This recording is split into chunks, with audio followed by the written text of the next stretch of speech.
국공립대학 등록금에서 가장 많은 비중을 차지하는 것, 수업료나 입학금이 아닙니다.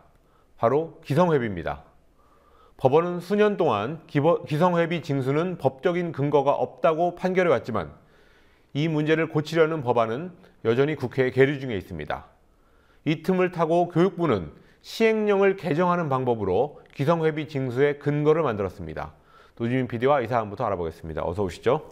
안녕하십니까. 예, 국회 교육문화체육위원회 교문이 국공립대 기성회비 문제가 상당한 쟁점인가 봐요. 네, 그렇습니다. 기성회비 관련 법안은 올해로 2년째 계류 중인데요. 예. 여야 모두 이번 2월 국회에서만큼은 꼭 통과시키겠다는 결의를 다지고 있는 만큼 처리 과정이 순탄치는 않을 것으로 보입니다. 한편 기성회비 문제의 당사자인 대학생 단체들은 오늘 국회 앞에 모였습니다. 참여연대 반값등록금 국민본부 등과 함께 공동기자회견을 열었는데 이 단체들은 기성회비를 수업료에 편입시켜서 학생 부담을 가중시키지 말고 정부가 국립대 예산을 책임져야 한다고 주장했습니다. 예, 우선 기성회비라는 게 왜 문제가 되는지 그것부터 알아봐야 될 것 같은데요. 네, 처음에는 후원금 명목으로 조성됐던 비용인데요. 이제는 사실상 등록금처럼 징수되고 있기 때문입니다. 예. 기성회비는 지난 1960년대 초에 국공립대 재정난을 해결하기 위한 수단으로서 생겨났습니다. 학부모 단체인 기성회가 후원금 차원에서 모았던 금액이 70년대 후반부터는 등록금에 포함됐습니다. 예, 그러니까 후원금이 아예 등록금의 한 항목이 돼버린 거군요. 예, 그렇습니다. 국공립대 등록금 중에서 입학금과 수업료를 뺀 나머지 금액이라고 생각하시면 됩니다. 예. 네, 지금 좀 이해를 쉽게 하기 위해서 그림을 하나 보시면요. 보시다시피 전체 등록금에서 입학금 그리고 수업료를 뺀 나머지 정도가 기성회비고요. 전체 등록금의 87.2%입니다. 그리고 이 기성회비가 원래는 시설 설비비와 교직원 연구비, 실험 실습비, 학교 운영 지원 경비로 사용이 한정돼 있는데요. 실제로는 인건비나 시간 강사료 등 목적과 다른 곳에 사용되고 있다는 문제점도 있습니다. 또 하나의 문제점은 이 기성회비가 법률적인 그런 등록금이 아니기 때문에 대학생들이 집단적으로 기성회비 반환 소송에 나서고 있다는 점입니다. 예. 네, 지금까지의 소송 사례들을 좀 보시겠습니다. 우선 2010년 11월에 첫 번째 집단 소송이 있었습니다. 서울대 등 8곳의 대학생 4천여 명이 반환 소송을 제기했고 1, 2심 승소 그리고 현재 대법원에 계류 중입니다. 그리고 2년 뒤에는 한국방송통신대 재학생 또 그 같은 해 5월에는 서울대 등 13곳의 대학생 4,500여 명이 기성회비 반환 청구 소송을 냈고요. 현재 이 두 소송의 경우에는 모두 1심에서 승소하고 2심 재판 결과를 기다리고 있습니다. 서울고등법원은 기성회가 학생들로부터 법률상 원인 없이 기성회비를 수납했기 때문에 부당이득을 반환해야 한다고 말했고요. 또 교육부 장관이 제정한 업무 처리 지침도 징수의 법적 근거가 될 수 없다고 판단했습니다. 기성회비에 대한 비판 여론과 판례가 이어지면서 정부도 기성회비 폐지에 나섰습니다. 하지만 사실상 눈속임이라는 비판이 계속되고 있습니다. 예, 그런데 기성회비를 이름만 바꿨다 이런 말도 나오고 있는 것 같습니다.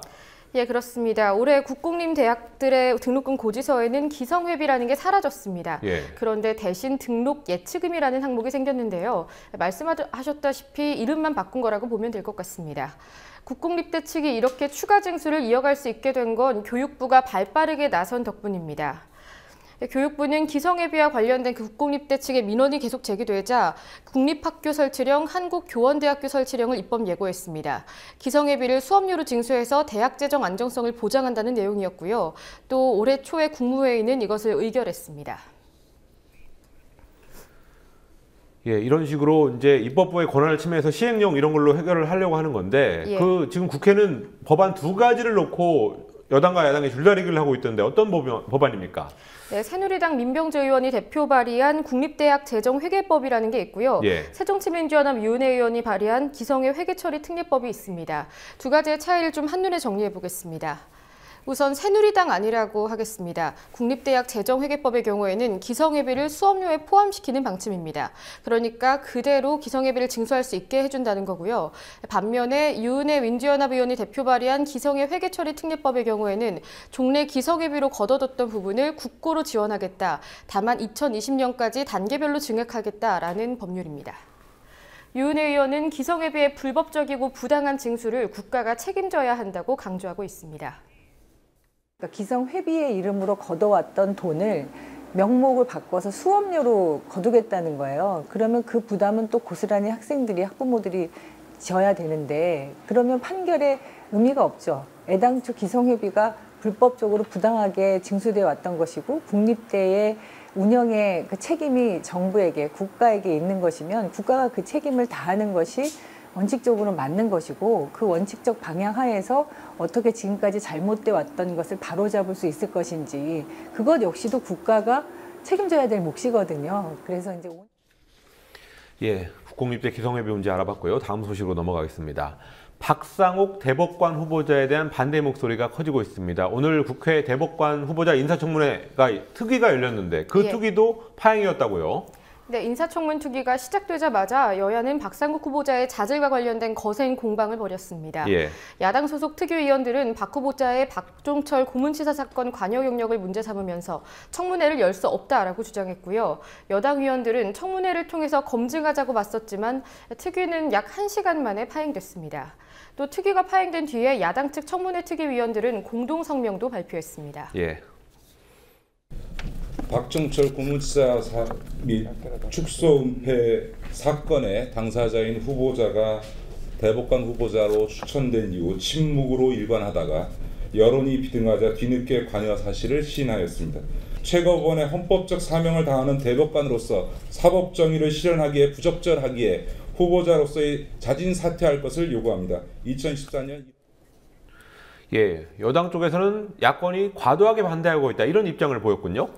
그렇습니다. 초임 검사 시절에 박 후보자가 사건에 관여한 건 사실이지만 막내 검사로서 지위를 받았을 뿐이라는 겁니다. 박상욱 후보자가 박종철 고문치사 사건의 축소 은폐에 가담하였다는 것은 사실이 아닙니다. 1차 사건 때 한 5일간에 했고 2차 사건 때 한 뇌졸중에서 파견돼서 13일 정도 관여한 일밖에 없습니다. 그리고 한참 선배인 안상수 검사의 수사에 단순 보조로서 여러 가지 지역적인 수사에 참여한 정도였습니다. 사실 이 막내 초임 검사가 했다 그 문제 자체가 아니라 그런 사람이 대법관이 돼서는 안 된다 이런 지적인 거고 또 그 경력, 수사 경력을 숨겼다는 게 문제였는데 거기에 대한 답은 아닌 것 같습니다. 그리고 이완구 총리 후보자 청문회에 밀려서 이게 큰 이슈가 되지 못할 걸로 예상이 됐는데 예상이 틀린 것 같습니다. 네, 그렇습니다. 김기식 민주연합위원은 또 오늘 박 후보자에 대한 추가 의혹도 제기했습니다. 박 후보자가 형사정책연구원장으로 재직해온 지난 1년간 업무가 없을 때도 수행비서의 법인카드를 통해서 700여만 원을 썼다. 편법 사용이다라는 주장입니다. 이 문제에 대해서는 박 후보자가 어떤 얘기를 했습니까? 네, 우선 오늘은 추가 입장을 발표하지 않았습니다. 야당 청문특위 측은 여러 의혹에 대한 박 후보자의 해명이나 자진 사퇴를 기다리고 있다고 밝혔는데요. 내일이 청문회 출석 요구서 시한 마지막 날인 만큼 시한이 끝나기 전에 답변을 들어본 뒤 청문회 개최 여부를 결정하겠다라는 방침입니다. 그리고요. 국립오페라단 예술감독 임명 철회를 요구하는 행동, 주장들이 계속 나오고 있습니다. 오늘은 콘서트도 열렸다고 하는데요. 네, 오늘 광화문 사거리 동화면세점 앞에서 국립오페라단 예술감독 임명 철회를 위한 시위 갈라 콘서트가 열렸습니다. 한희진 신임단장이 임명된 뒤에 결성된 한국오페라 비상대책위원회가 마련한 콘서트입니다. 오페라 비대위는 한 신임단장이 제작 경력을 비롯한 경험이 없다, 오페라 단장 겸 예술감독을 맡을 전문성이 부족하다고 주장하고 있습니다. 지난달 30일에는 한 신임 감독이 경력을 위조했다면서 사문서 위조 등의 혐의로 검찰에 고발하기도 했는데요. 하지만 한 단장 측은 단순 실수였을 뿐이라고 지켜봐 달라고 말했습니다. 뉴스 리뷰 노주민 PD였습니다.